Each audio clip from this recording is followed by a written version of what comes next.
Howdy, y'all. My name is Aidan Nelson. I'm going to be reading to you the 3 wishes. Here we go. One day, a poor woodcutter was working in the forest, chopping down trees and sawing them into logs. He stopped for a moment and saw a fairy sitting on a leaf nearby. He closed his eyes, he rubbed them, but she was still there. I have come to give you 3 wishes. The next 3 wishes you make will come true. Use them wisely. With that, she vanished. After work, the woodcutter returned home and told his wife what had happened. She did not believe a word he said. You've just dreamed it. She laughed. Still, just in case, you'd better think carefully before you wish. Together they wondered. Should they wish for gold, jewels, a fine home? They argued and disagreed about everything until the woodcutter shouted crossly, I'm hungry after all my work. Let us eat first. I'm afraid there's only soup, his wife said. I had no money to buy meat. Soup again, grumbled the woodcutter. How I wish that we had a fine, fat sausage to eat tonight.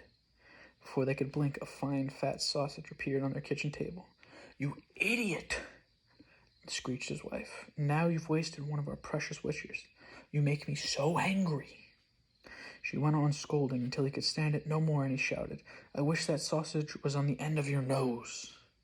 Immediately, the large sausage jumped into the air and attached itself to the wife's nose. There she stood at the table with the big fat sausage hanging in front of her nose. It was difficult to talk with it hanging there, and she became very angry when the woodcutter laughed at her because she looked so ridiculous.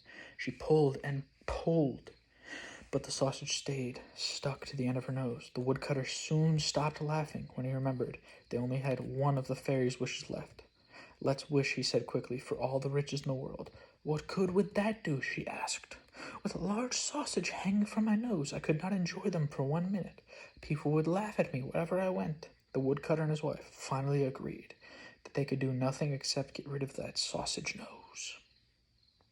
The woodcutter wished, and in a flash the sausage was gone, and he and his wife sat down to eat the soup that she had prepared for their supper.